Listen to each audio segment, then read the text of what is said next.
Welcome to the Victory Multisport podcast. This is Coach Sarge, and I'm with Coach Scott. Hey there.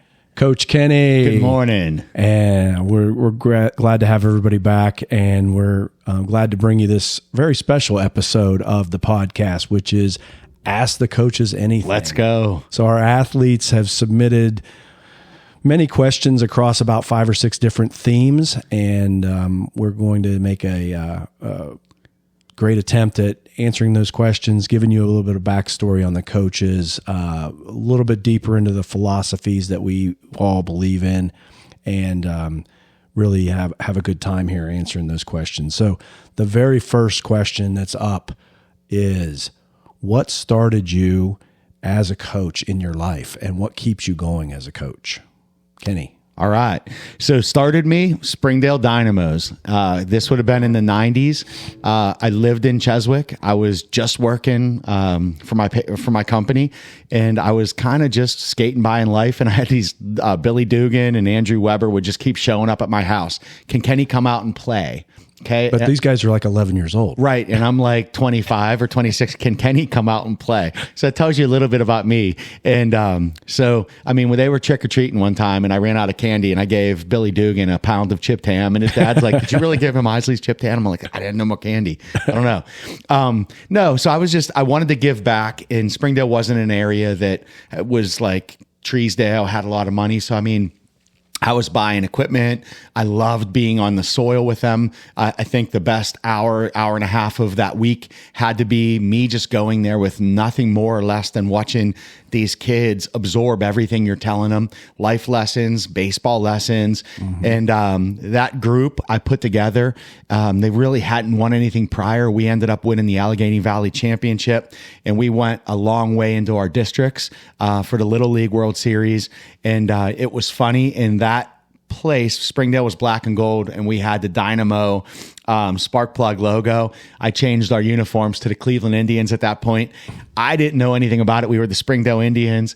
I bought them nice high knicker, gray pants, blue socks to their knees, the sleeveless jerseys with the Cleveland Indian patch. So Bloom and Tanza, Cleveland Indians all the way. We had the logo on our hat. And someone said, hey, did you get the trademark approval from Cleveland? I'm like, no, I don't even know what you're really talking about. But they look good. They look great. Yeah. And so that was kind of, and I knew eventually becoming a dad, I was going to be getting into it. So why not start then? And I've always been a magnet to anything, youth sports in general. And I love being a part of it. And definitely baseball. I mean, that's your sport. That's what you played in college. Yep. You know the game. You know how to break it down. And so that probably lit your wick right there. Totally. And in true Kenny fashion, if the Cleveland Indians would have, in the time, in the 90s, would have come to you and said, hey, why are you using our logo? You would have turned that into a sponsorship. I think they got so mad at me for wearing them, they changed to the Guardians now. They didn't want anything to do with the Indians because the Springdale Indians. Yeah, I think you have a call on your voicemail from Hungry Man. They're wanting to talk to you now. Yeah, exactly. So, okay. All our sponsorships. Now it's Exactly. Leak with Celsius. Yes.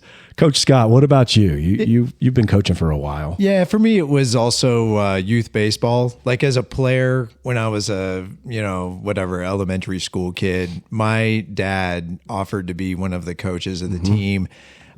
He was not an athlete at all. Nobody in my family was an athlete.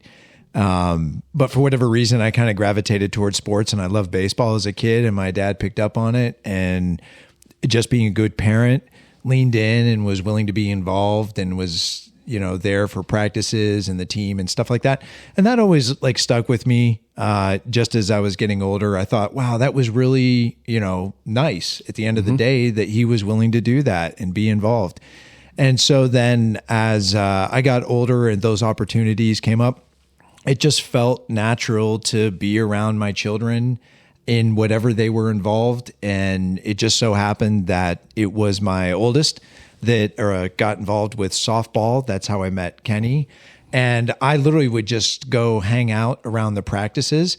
And it probably appeared like I was that helicopter parent, but really it's just fun. It's just, as an adult, it's just fun to play games. And so I just kind of hung around and stuff.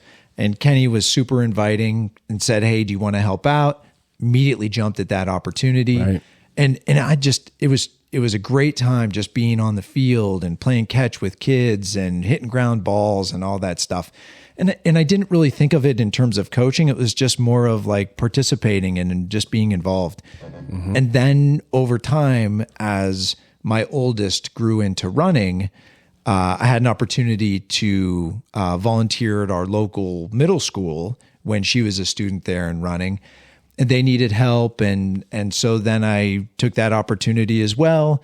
And that was a ton of fun because now I'm coaching in a space that I'm very passionate about.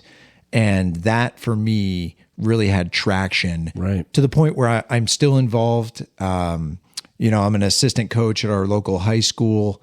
And I absolutely love it. Like it is a blast. It is so much fun, which is probably the primary springboard into victory because, to think that I could take that passion and that opportunity for coaching and now extend it beyond what I was doing in the schools and work with people on an ongoing basis. Right. I mean, it was just, well, we've told that story before on the podcast with you and Kenny sitting on the sidelines at Ironman Florida and just talking things through and you being the technical expert in that subject matter of running, track and field, having that coaching certificate in your pocket. And, Kenny's passion for bringing people together and getting them excited and getting them fired up.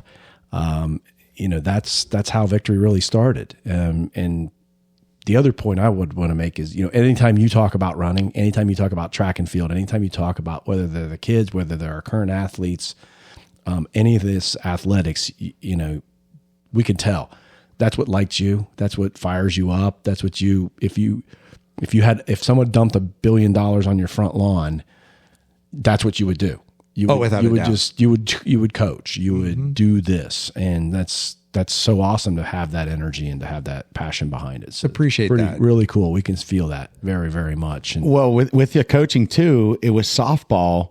I brought him in because of his energy. Like he was just wanting to, hey, could I use the hit stick and let them hit it? And sure, he's screaming over there, and I'm looking. All the kids want to go hit with him, and I'm like, I got to get that guy on the staff. Right. And it's funny because we've done this twice now. River City Venom was the softball organization. We took like 22 kids that really didn't have a home or they were on developmental teams. And we built that into 90 some athletes in like 3 years. And we were the top ranked team in this area. Everybody wanted to play with us. Right. So we've done this before. And I still love the fact that you said when McKenna quit softball because she just didn't have it in her heart anymore to do it. And she's like, I want to run. And you said, I got scared because she got so good, so quick, so fast. That's when you really started to really take your whole coaching in this arena to that next level, man. Next level. Yeah, that's right. I leaned a lot on past experience. And I had some fantastic coaches when I was growing up in both high school and college.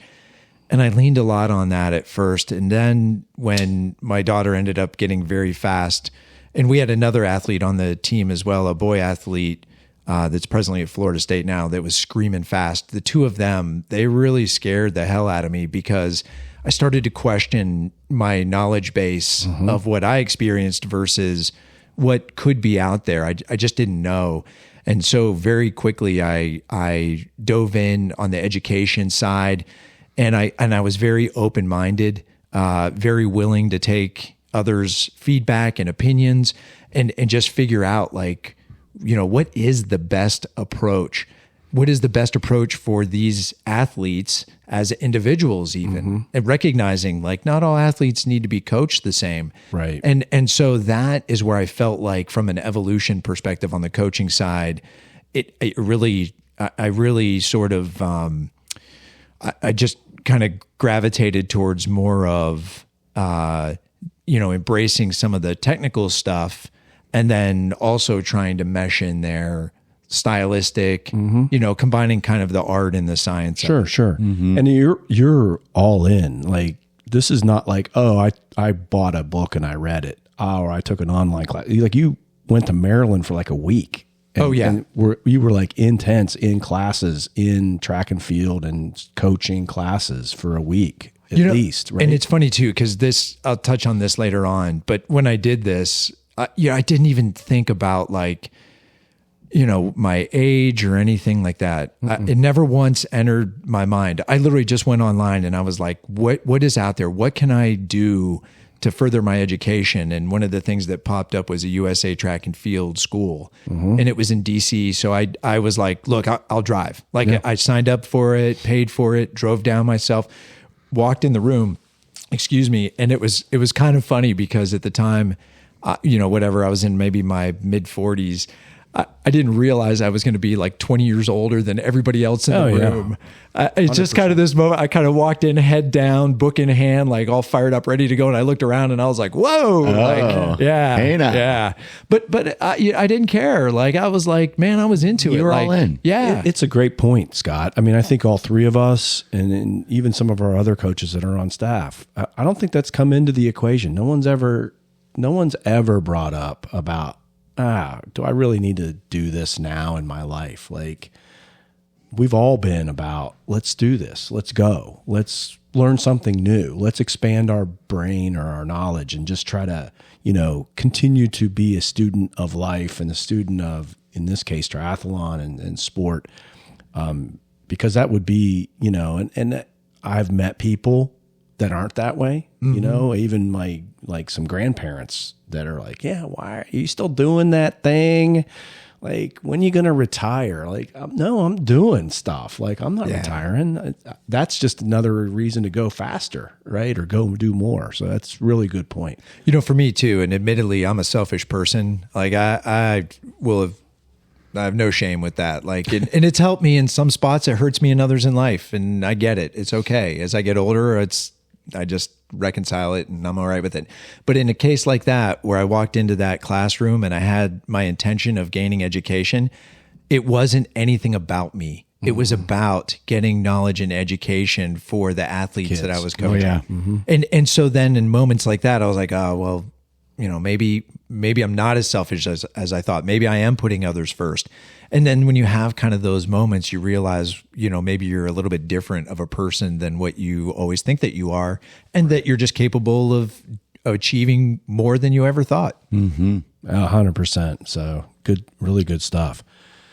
My own personal story about coaching really comes from when I joined the military. I think that I became a coach when I became a non-commissioned officer, and part of my job was to teach, train, and encourage and hold accountable a group, in that case, men. I was in a combat arms unit, so it was all men.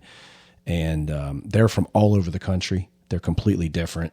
They had, different educations. They had different intellect levels. They had different motivations for even being there. And so trying to organize them and, herd the cats, if you will, became a skill that I was pretty decent at and I excelled for, and I got recognized for many times when I was in the military. So I started back then. It probably started in a rudimentary form earlier than that, but I didn't really recognize it. I didn't understand that's what it was as I was growing up. And since that time, and before joining Victory and becoming a coach with you guys, I've always spent my time with, really the Boy Scouts and spending time working with youth and trying to herd that level of cat. That's a whole different game, and getting them to, really become men, and even little men, like 11-year-old men or 15-year-old men, because the things that the principles and the decision-making, process that we teach them through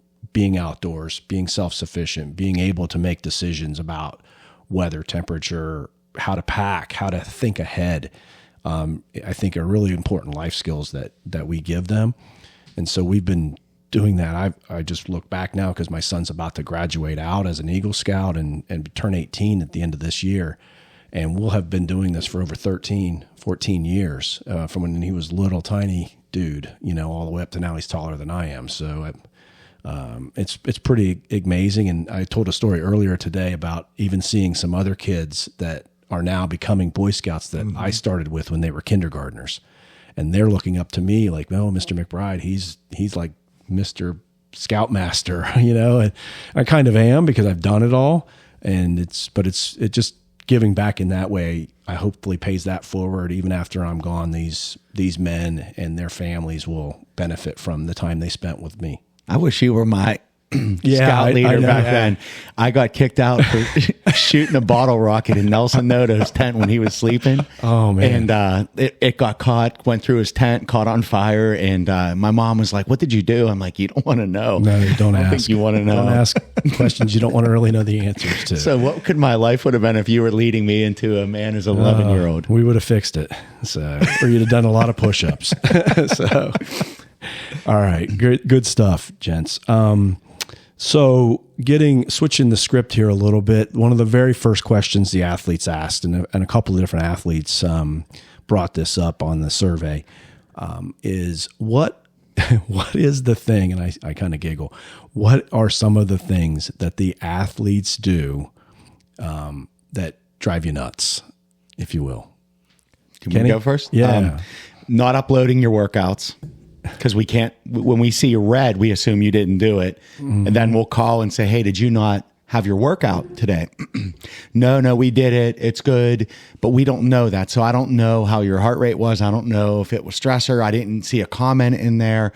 I just don't know. So when you're asking me to coach you, how do I know the best way to get you your next week's plan or your 2 weeks out? Mm-hmm. And then the other thing is when we continue to focus on the areas that we're really good at. Like, man, I'm going to keep swimming because I'm so good of a swimmer, or my run is my strength. Let me keep building on my run, not knowing that Lake Placid is like a $6,000, $8,000 bike, but we're riding flats. Like, go find the hill, understand what you're going into. Mm-hmm. And if we're a weak swimmer, but we're hitting all of our bike and all of our runs, go and get those swims, force it in. You may not like it, you may not love it, but it's part of the race. Right. So I think for me, be proud of your work you're doing, whether it's slow, whether it's really fast, upload it into Training Peaks, make sure you're connected, and reach out to me if you're having a problem in one of the areas. Let's talk about it. Let's unpack it. If it's the swim, go hit it. So when I see red on something that I know is weak and green on all the others, it makes me question, like, we got to go after that one piece of the puzzle. Mm-hmm. So that's mine, Sarge. Yeah. Coach Scott. Yeah, I would say for mine, and I will say there's always sort of two sides of the equation here, where I think of things from a positive perspective and then where there's areas for, an opportunity for improvement. On the positive side, I would say, and this is related to the athletes that I work with, on a daily basis, the communication is actually pretty good. I like everybody else in the room and is listening to the podcast, have a very stressful life at times, jam-packed with a lot of demands from work to family to other activities that we're involved in. So having that constant flow of communication, even if it's just simple text messages, is huge. Just because it allows me to get an immediate read on where people are in terms of, coming back to Kenny's point, like, are you staying on point? Are you not? Like, what's kind of happening? And both positive and negative comments back are good, because I need to know if we're on point or if we're deviating. Now, to the topic there of deviation, I would say the one thing that definitely goes against my personal wiring that I struggle with at times is just when people deviate from the plan too much. I think a little bit is okay. And over time, I've tried to work on that just personally, like trying to figure out, like, okay, like I want to keep this fun for athletes. I want to make sure that they're enjoying it. And so, I always try and take a step back and look at the big picture and think, okay, are we still accomplishing our goals? But the consistent deviation from a plan, I know fundamentally that can hurt performance. And those are from a athlete preparation perspective, that always makes me a little bit nervous. Again, just because I feel like from a coaching perspective, my obligation is to get you to the starting line, prepared, healthy, and if we're the always best possible condition. Yeah, best and possible if you're always moving away from plan or doing some derivative of it, well, then you're not really staying on point. And it makes it even tougher. I mean, it just makes it tougher to build a macro plan that's going to get them to that start line. Great point. Because the ripple effect of missing or having problems, and that's going to happen. So we do have the ability to adjust if you get COVID, if you are sick, if these things happen. But it does start to affect, whatever's happening this week might affect what's happening downstream, also, because there's a ripple effect. There's only so much volume you can pick up safely. There's only so many other days to train. Those days are eliminating every single day between now and race time. And so there's a lot of things to fit in there. So that's good. My feedback in this regard, things that are, somewhat frustrating, is sometimes we get into these conversations where we are trying to find out, why is it red? What's going on? You're having these issues. And it's not that they're having an issue. They got a new job. They have to adjust their schedule. Life's coming at them fast. That's perfectly acceptable. It's going to happen. It's the yeah buts or the I can'ts, and the not coming even to the coach with some solution mentality of, I know I can't get this done because my job requires me to fly out of town, but I can do this, this, and this. And I have some athletes that are really, really good at that. They do travel for work, and they will come to me and say, I've already looked at the hotel. It has a pool. I can still do swim and run. I just not going to have my bike with me. Right. Okay. Well, we can shuffle the deck, stack it for you, and put that bike on what time do you land on Thursday? Would you still be able to get a bike in at home on Thursday? Yes. Boom. Okay. Bike goes on Thursday. We do swim and run on the other days. So that's the I guess the optimum way to deal with the coaching. Because then everybody's got a part in it. It's a two-way street, and it's doable and it's manageable. It's the I can't. Okay, well, how about this? How about you quit? Like, maybe. I mean, I'm saying that facetiously. We're not asking anybody to do that, but come with a solution. It makes it a much easier conversation. Everybody has some skin in the game then, and we can move on. So that's probably one of my biggest frustrations. It doesn't happen a lot. It's very minimal. It's just here and there, flashes of it, and we get past it pretty quick.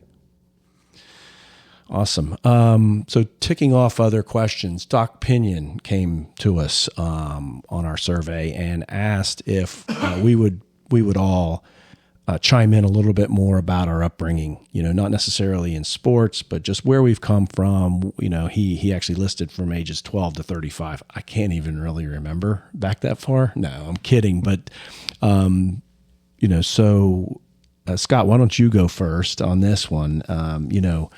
We heard in your other podcast about you and your dad running, but what else were you exposed to, and what kind of a situation did you come through growing up? So I, definitely as you get older, you have the wisdom of looking back and thinking about life in chunks of time and different phases. For me, as a youth, whether it was sports or whatever I'd get involved in, and mostly it was sports, I was pretty competitive. Like that side of me was always there. There's always a drive and willingness to be competitive.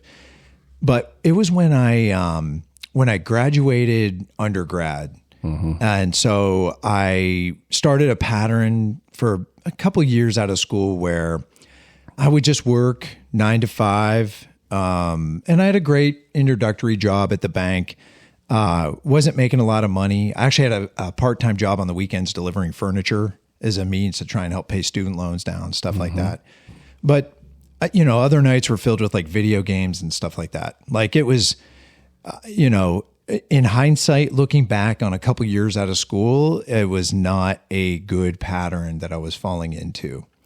And fortunately, what happened was, and I was 24 at the time.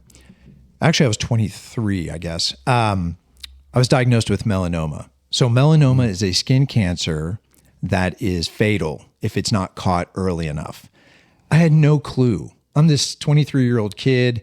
I go in the doctor, they identify this, and they're like, you have melanoma. And I was like, And so then it started for me, this pattern of I had to go get CAT scans. I had to, literally go through, I had to have surgery. And this all happened very, very fast. Like there was a lot of urgency behind this, a lot of unknown behind it. And I'll never forget, I climbed in I was at a medical facility, and I went to have a CAT scan, and there was somebody there that was also like mid-20s. Nice girl was just chatting with me, helping me get ready for a CAT scan. And she said, "You seem like a nice enough guy. I hope whatever's going on, you're okay."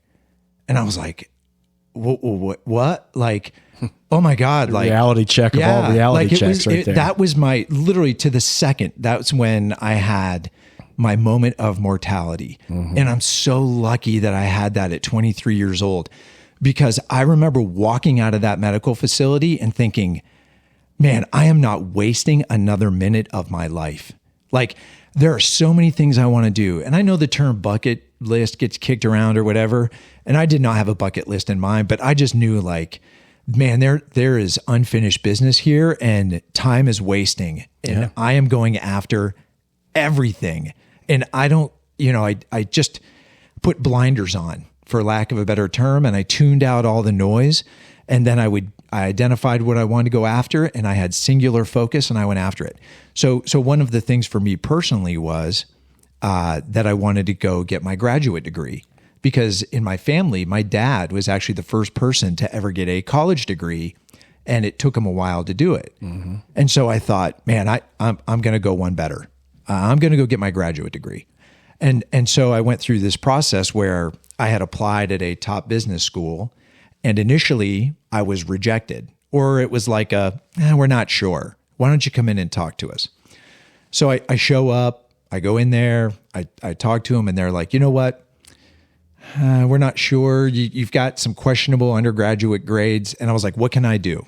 And they're like, well, you can go to a local community college, retake those courses. And if you do well, then we'll consider you for admission. I was like, done. And literally within like a week later, I was sitting in a community college, Midlands Technical Community College in Columbia, South Carolina, front row of an advanced calculus course. I was 10 years older than the next student. I was like 28 at the time. And I was like, damn it, if that's what I have to do to get that, I'm going to do it. Means to an end. And, right? and I checked all of my humility at the door. I'm like, this is what I'm doing. And I went in there, I crushed it. I went back to the university, met with the same administrators, and said, look, here's what I did. And they were like, okay, you get a shot. So the first time I walked into the next classroom, it was a financial accounting course of like 200 people that were, again, all younger than me and perceived to be all smarter than me. And I froze. And I thought, oh man, this is like, what did I get myself into? And it was horrible. Like I got a C in the course, and in graduate school, if you get 2 C's, you're gone. Yeah. So I got the first class, it was a C, and I got a letter in the mail that said, basically, you're dumb. Yeah. And for me, it was for lack of a better expression, it was a come to Jesus moment. And fortunately, my wife, Tracy, said, look, you do whatever you have to do to be successful here. You have my support. Whatever that looks like, figure it out. And that's all I needed to hear. And immediately re-engaged. I crushed every single course thereafter, straight A's. But it took that moment for me to realize what was important, and I went right back after it. So that's amazing. Good one job. example of just like having that appreciation that there's an expiration date to life, and it is up to you to decide what to do with that time. So now coming out of that from an education silo, I had other opportunities out there. I had a friend approach me once out of the blue. Hey, would you like to go climb a 14,000 foot peak in Colorado? I was like, yes, Do it. We're doing it. What do we need to do? Got our checklist together real fast, picked our date, found the weather. I did it. As a matter of fact, I have the picture hanging in my office where I've got the U.S. geological symbol that names survey. the mountain, Yeah. and I'm standing on top of the mountain. Amazing. Next thing was Boston Marathon. As a runner, I was like, man, as a kid, I had posters on my wall of all of the runners that had won Boston Marathon, Olympians, all this other stuff. I thought, I am going to run that course. I am going to qualify for this and do it. Did it. Ironman, another one. I can remember as a kid watching that on TV, watching people crawl across the finish line. I thought, I want to do that. Again, it's the same approach. I was had the singular focus. I put the blinders on. Heat-seeking missile. I tuned absolutely. out all the noise of people that would say things like, why don't you join us at happy hour tonight? No, I can't. I have to study. I have to train.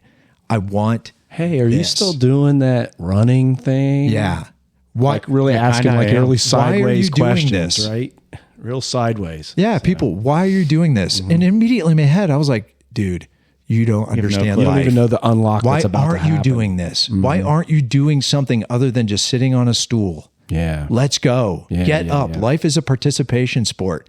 The earlier in life people realize that. And again, I pursued this across all of my passions. And Tracy, my wife, will be the first one to tell you, I am a very intense individual. When I go in for something, I am in. All in. Yeah. I mean, it is going to be a 100% success, or I'm going to go down in flames. And I'm okay with either one of those outcomes. There's a saying, nobody in life will regret failure, but they will regret not trying. So, and thank God I was living proof at a young age, diagnosed with a cancer that can be fatal and is fatal. And I was able to overcome that.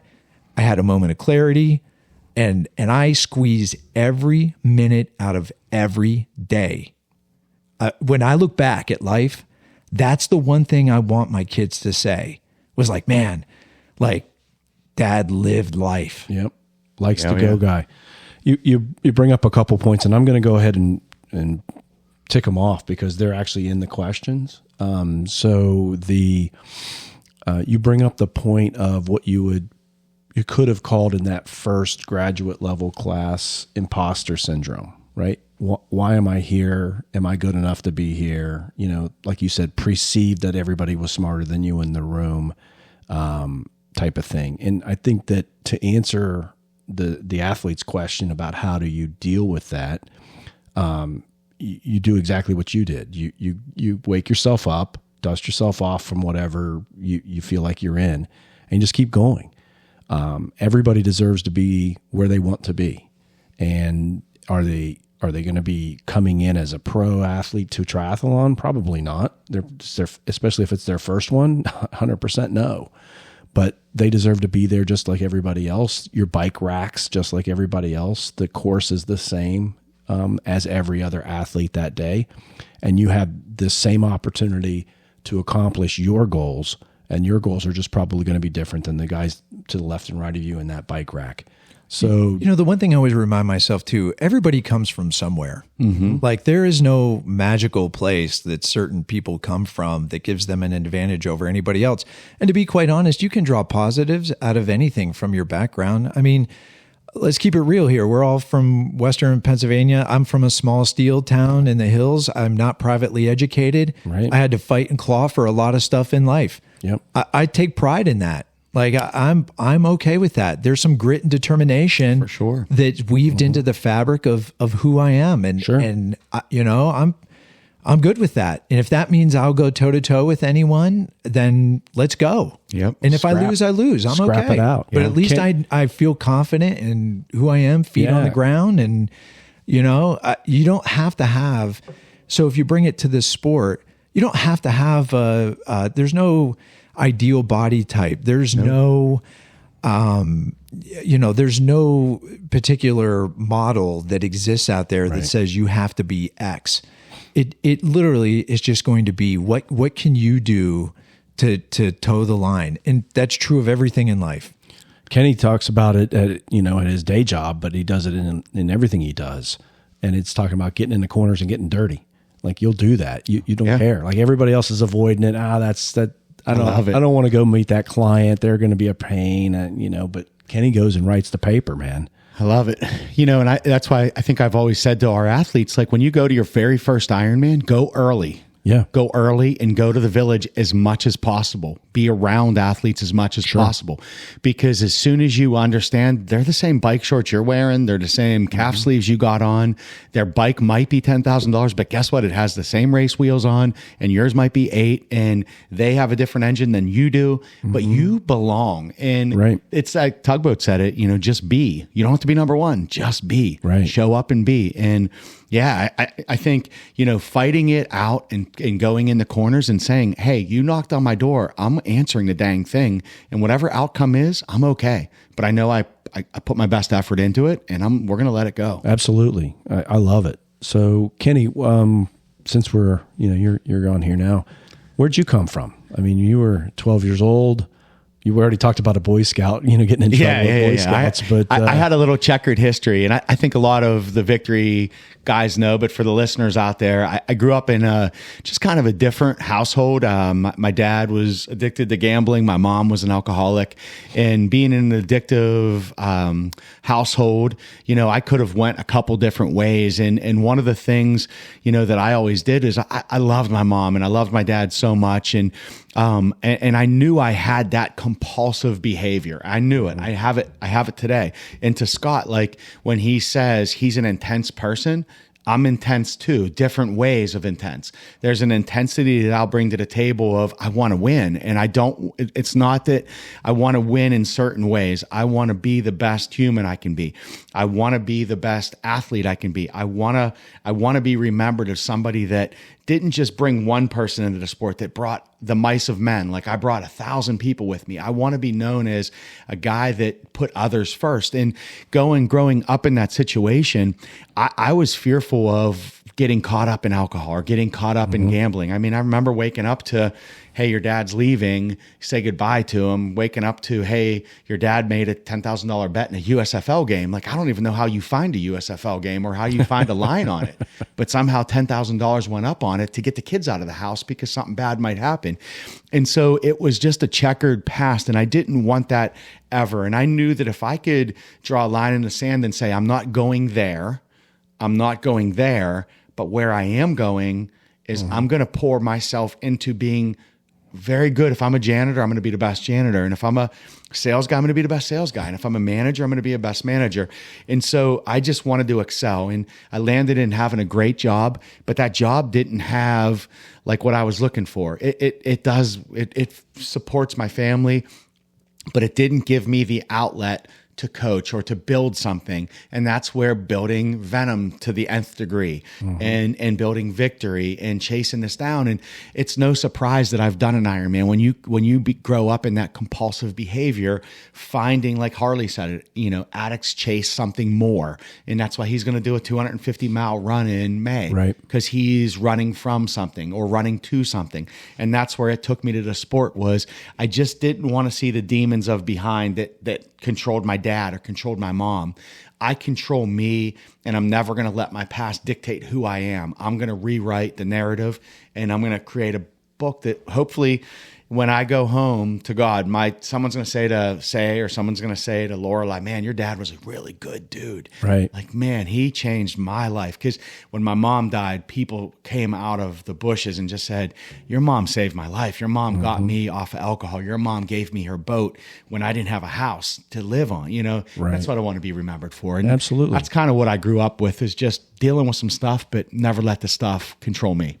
And the way you've taken the energy of the environment you were in, made decisions, even probably as young as 12 when you were younger, knowing that you were going to do everything possible to not fall into those same types of addictions, and turn it positive. And, I know you got in trouble at the Scouts and probably in trouble at school. Tons. And, because I was trying to make everyone laugh. Yeah, you're dealing with it, right? You were dealing with all these things going on, but you've over time turned that into a product that is just attractive to people to be around. For us to be around you in Victory, for us to be around you as a friend and an old neighbor, and the athletes come, everybody talks to Kenny, right? All of our athletes. I love it. Every question, every concern. Hey, coach, you think I should wear the purple socks or the blue socks today? Right? You're like, I get the great stuff too. You get the good ones. Yeah, right? what would you do if you went to the bathroom in your pants? I don't know. Yeah. What do you think? What even Doc Pinion asks you medical, like, hey, I have an injury. What do you think I should do? I'm like, oh, you should probably talk to a doctor. What would you say, Doc? So it's infectious. Who asked this question, by the way? Was it Pinion? Doc? Yeah, Doc did. Yeah. It's interesting on the 12 to 35-year-old life. It really is interesting because our very first party that we had, and it might have been at the camp last year, or maybe it was at the Pittsburgh Marathon. I think it was Pittsburgh Marathon. And he was in your kitchen and he made the comment that in life, it was almost like a downward trajectory. And then when he found this and this outlet and that he's chasing it, now Ange is in it, his life has kind of shot upwards. And he said, he's like, look, I'm a doctor, I'm at a facility, but it just seemed like I was waiting for my days to wind down. And now he's got that control of, like you said, and we have it. There's a reason, I guess, we have it on our tri-suit. We're living our dash. Like the dash got it's not the born date and the fatality date. It's what you're doing, man.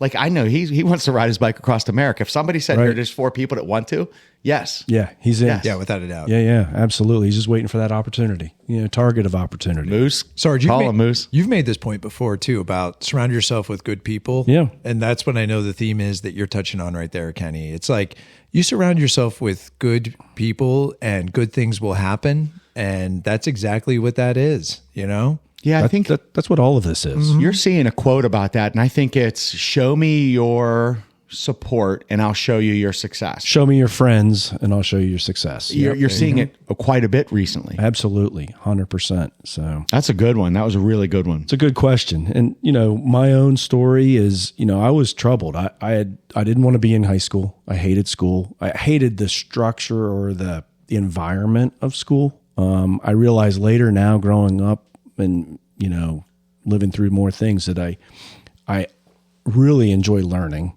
I just didn't want to learn sitting at a desk, out of a book or from a blackboard or whatever. But, in trouble academically because I really wasn't paying attention. I didn't care much for it. And my teachers were all concerned that I was going to drop out.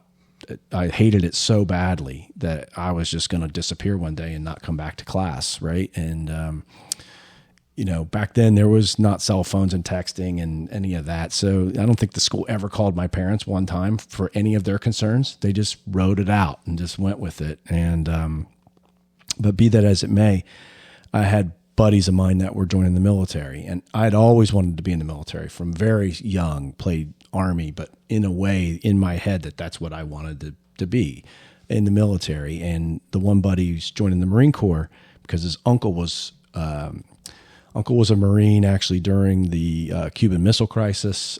Actually went into Cuba covertly, was on the recon team that went in and took pictures of the missile emplacements that Cuba had started to build in the 60s.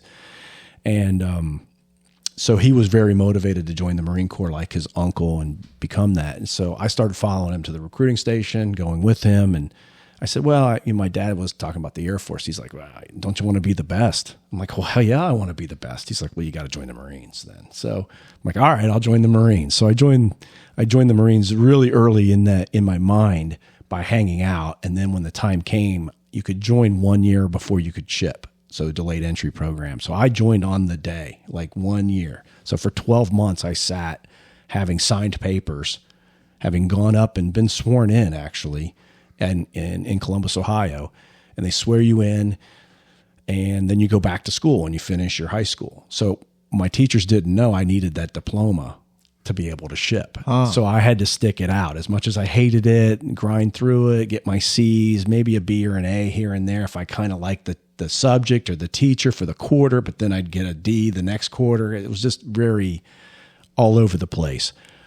But, and I left 20 days after high school graduation. I graduated, I had 2 weeks, and then I got on a bus and they took me to the airport, flew me to Parris Island, South Carolina, and I met my drill instructors. Long story short is in the Marines, whether it was the stress of boot camp or the discipline of the way your life was controlled by the environment, a switch flipped in my head. And I became Sarge at some point, right? I became Sarge, whether I was a corporal or a lance corporal or a PFC.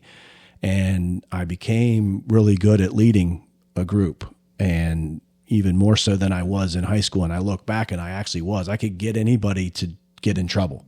I could get the whole class to get in trouble. They would follow me. But I didn't realize that back then, or it would have been way worse. But that's my story there. And I got out after one tour, but I served all over the world, got to see places. And the other point I really wanted to make about growing up in that time frame between, 18 and 25 was, luckily I had some really good mentors. I had other men. My father was one. The guy that joined the Marine Corps, his father was another one, because I spent a lot of time at their house. Very successful in their own rights, different career paths and different things, but just had some sense of the way the world worked and was able to teach that to us in their own way without directly telling us. And then I had a platoon commander, a lieutenant, that really I looked up to tremendously. He was a little bit older, and he ended up staying in the Marine Corps for 34 years and retired as a full bird colonel, and which was, an incredible career, and he's an incredible man, and I still keep in touch with him today.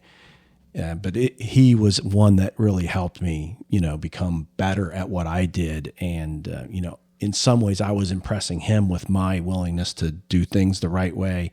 And he was putting opportunities in front of me to take on more leadership responsibility, kind of feeding the monster. Like, we'll see how far this will go, and just keep going till it breaks. And then we'll just dial it down with like one notch.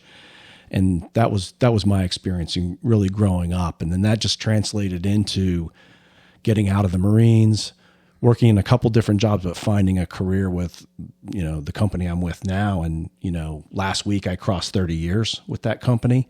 And so loyalty is something that obviously is highly ingrained in me, and staying with this corporation and growing with it and, getting to a C-level position at this organization's been, a very, big success story in my mind for this kid that couldn't, pass his English test or didn't care to do any work. That's awesome. When he was 15 or 14. Right. So, but that's my story. So I think it relates. One other thing that, to check another question off, because you mentioned it, Scott, with Tracy and the family, and that is athletes asking about balancing family life with training schedules, with race schedules, and just this world of triathlon colliding with, whether it's a spouse or it's kids and a spouse, or it's a extended family of some kind that you have multiple people involved. And I think that, you said it about your family and your wife, that, when it's time for you to go, they know the best way to, be around is go. We'll take care of this. You go do that. You're going to be better when you come home for it. And my story in that regard was, Kenny got me into this. I had to learn how to swim. I didn't know how to swim. I did all those things. I swam 3 to 4 days a week for 11 months to learn how to swim. Still felt like I was an imposter to some degree, but I go to Kenny's race. Then Kenny, back in the day, it was a lottery for Lake Placid. Oh, yeah. He puts in for the lottery. He's like, I got my spot. I'm like, I'm going with you. And so we're, 2 or 3 weeks out from leaving for Placid. We're packing the car. We have no idea. We got stuff stacked to the ceiling. We're full because we had no idea. First like Beverly Hillbillies. First full Ironman. We're going to drive the 10 and a half hours from Pittsburgh up to Lake Placid, New York. And so, but I'm sitting in the driveway, it's June or early July, and my wife's there, and I'm like, we're going to Lake Placid with Kenny, right? She's like, yeah. I said, we're going to get this opportunity to sign up on a, on-site registration the next day. She's like, yeah. I said, I'm thinking about signing up. She's like, I already knew you were going to sign up. Yeah. Yeah. So it was just great to have her say, and I said, are you good with it? Are you good? Because I said, it's going to be like 8-9 hour training days, ultimately, not every day, but ultimately getting ready for a year from now to do that. And the kids were tiny. They needed, to be taken everywhere and things to be done with it. So my, for me, experience was awesome because she gave me the license to do it. I did it when I was home and I wasn't, eating or sleeping. I try to do everything else that the kids need to do, gymnastics and soccer and baseball and all that with the son. But to have that support. And so, but she got to come to my first half. She came to my first half. So she had experienced triathlon from a spectator point of view before we were going to Lake Placid. And I think that's extremely important with your families, is to have them come out. I know Matty Metz had his dad come out last year at Ohio. Many of our other athletes have had their parents, their wives, kids all come out to see mom or dad or sisters, brothers compete. But I think that brings an energy to the family member that they didn't expect. They like, oh, I'm just here because it's my husband. And they get fired up. And maybe they don't get fired up to do the race. Some do. But they get fired up that, oh, my significant other's doing this. And I'm helping because I'm able to support the family piece. So I don't know if you have more thoughts on that, Scott, because you brought it up just briefly about Tracy. And you're right about touching on athletes. Just reflecting on that, I can recall, oh man, Tanza, Steven, Matt Gordon, Josh, like all of their family members were around for races last year. And those are ones that just come to the top of my head very quickly. I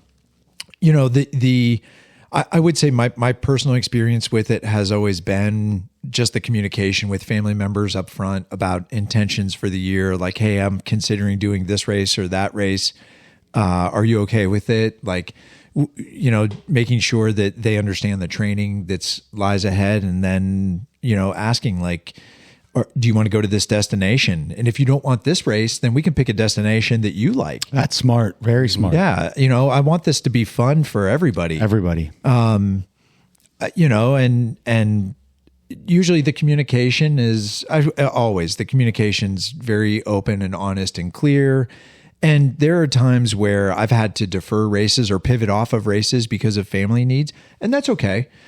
Because typically when that happens, I've lined up another race, immediately right at the same time, same conversations, and the general flow of that over the years has been very positive to the point where Sarge, I think Kim did a half Ironman. She ultimately did. She ultimately came around, and a few years later trained up and did her own half. Absolutely.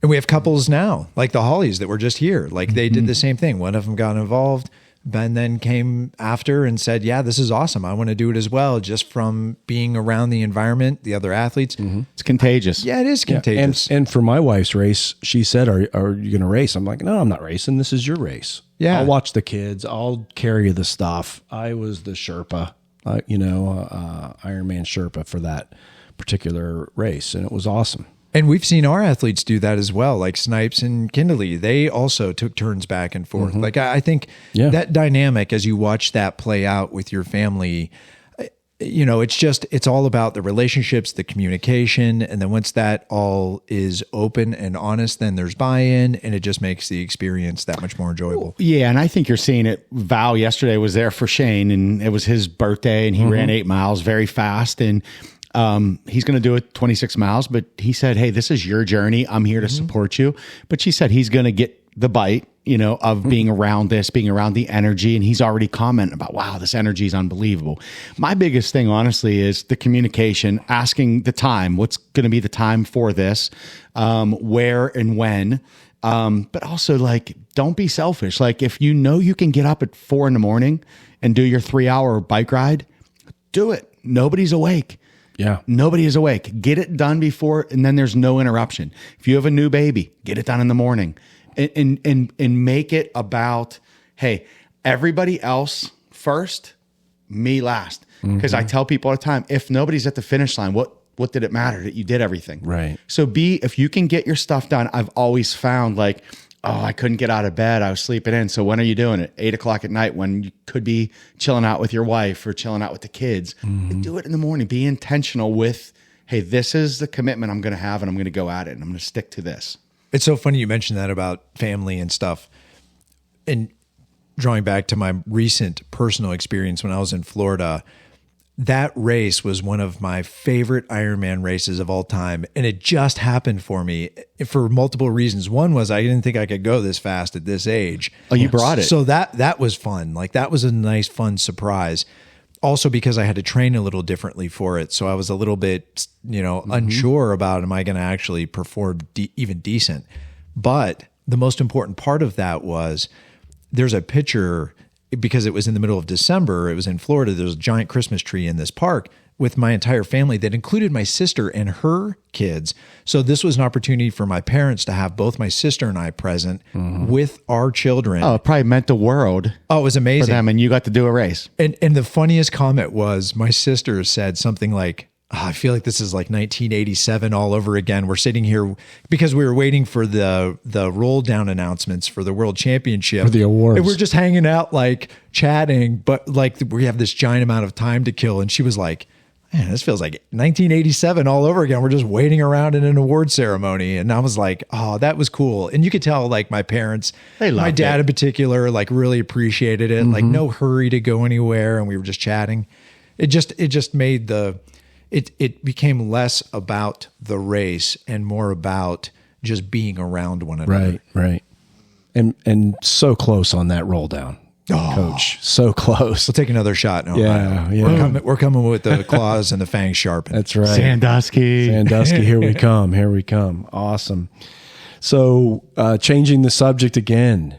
Now, what about embarrassments? Anybody got embarrassments out there that they want to share with the listeners? I don't get embarrassed ever, but these would be embarrassing. Okay.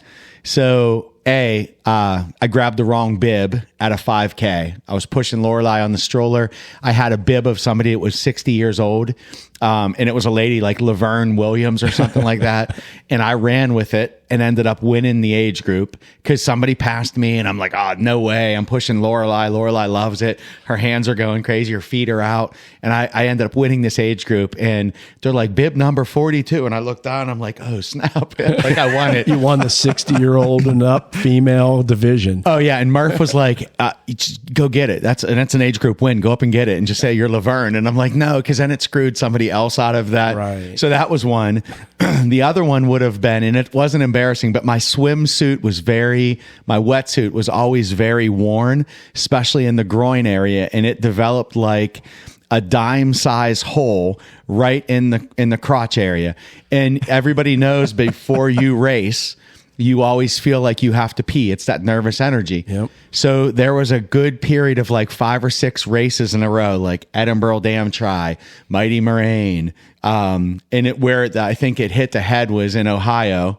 It was Maryland. Eagleman in Maryland. Eagleman. Okay. So I'm standing there in a crowd and I know I have to pee and I'm like, I'm just going to let it rip and I don't care. And I'm thinking, I don't really look down and I look down and it is shooting straight out like a fountain. Okay. And it's all over Jason Brem's leg. Yeah. His wife screaming at me. Now everybody starts looking at me and I'm moving to try to get away from Jason. I'm hitting some guy that I don't know on his leg. I didn't care. The guy was like high-fived me and I'm like, I thought he was going to punch me. But I didn't really care. Then that became like, can he pee real quick? Sarge is over there. Yeah. Would get him and it was on people's feet. Became a thing. I did. Oh my God. But that was my Ben, I guess. Yeah, I think Ben Holly asked that and of course he did. He actually said embarrassing stories preferred in Yes. this one, right? So I don't get embarrassing much, but that would be like my 2 funny stories with that.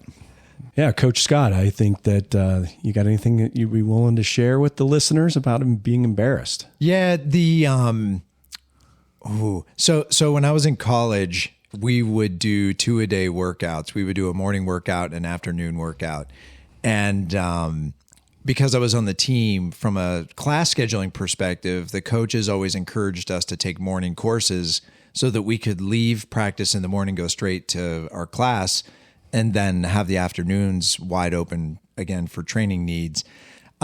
So, we spent the first couple of weeks before classes started my freshman year on campus. We were training real hard. First day of classes, I get up very early. We have a hard training session. I go to my first class, which is auditorium class of like 200 students.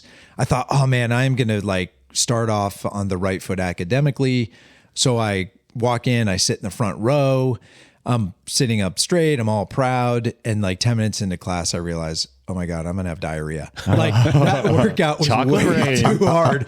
And so I'm like squirming and I'm starting to sweat really bad. And I'm like looking at counting the seconds. And finally I'm like, this is going to end very poorly. So I get up and I literally sprint up the stairs, bust through the door, run down the hallway and get sick. Did we make it?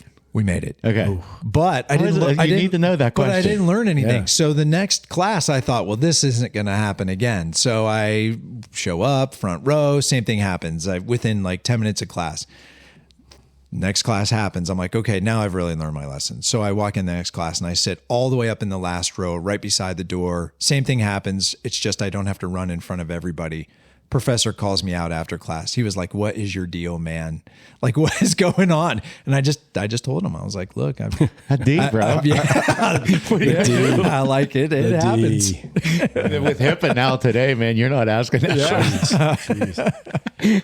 All right. Well, I'm looking over at Kenny, and I don't really recall many embarrassing moments for Sarge, but there are a few, and they all involve Kenny. So the one in particular is Kenny's pretty famous for signing me up for things or signing people up at random for things. So so I find out that he's using my points at Walgreens and everything else. Moe's. I get welcome emails that I've joined the Moe's taco club or something, right? But we were early on in our triathlon careers, just getting into the sport, and really wanted to, go to Bermuda. His mother lived there at the time, and we were trying to see if they had any triathlons in Bermuda. They really don't, because the island's only like 11 miles long, and so, but we did find some local sprint or something. So Kenny's on my iPad, which is the last time he's ever been able to touch any of my electronics. No electronics in your, because he gets on their website and starts an email off to the race director of this sprint and says, hey, we're really interested in like a 70.3 or a full Ironman on Bermuda, and he overstates the credentials a little bit by saying that I, Sarge, have won numerous age group awards. So the net is they come back with a nice email later, about a week later. And he has no clue this is happening. And so I get this email and say, oh, thanks for your interest in Bermuda, but the island's really not that big. We don't have 70.3s, and we can't really comp your race. We can't really give you a place to stay. We're asking for comped races and everything else. So that's one. The second one is I go to the running store and to get new shoes, and the guys at the running store are all like, oh, Sarge, hey, how you doing? I'm like, yeah, I guess I'm known there a little bit. It's our local place. And they're like, you okay? And I'm like, yeah, I'm fine. Like, why would you ask? They're like, oh, well, Kenny was just in here about a week ago, and he said that you had hemorrhoids real bad. You weren't running. And they were confused because they said that runners tend not to be tight in the buttocks area. Tight down there and don't have hemorrhoids. But they were really worried about me, and they were surprised to see me in there buying new shoes that, Kenny had told them I wasn't running anymore because I had hemorrhoids. This is like about a month later, I go back in and pick something up. And I said to that young guy, I'm like, can you imagine Sarge? He's running his Ironman in those white leather, all New Balance heavy. He goes, I'm going to call him right now and straighten him out. And Sarge's getting a call, and he's like, I'm ready to strangle that guy. He's telling me I'm getting New Balance. I have no clue what he's talking about. And Kenny tells him like, oh no, Sarge did research on those. They're gout approved. And the guy's like, all shoes are gout approved. Yeah, that's what he said. So there's a little shenanigans going on around here. So it's fun stuff. So. Remember in Twitter, I won that gout awareness package. Back when we were heavy in Twitter.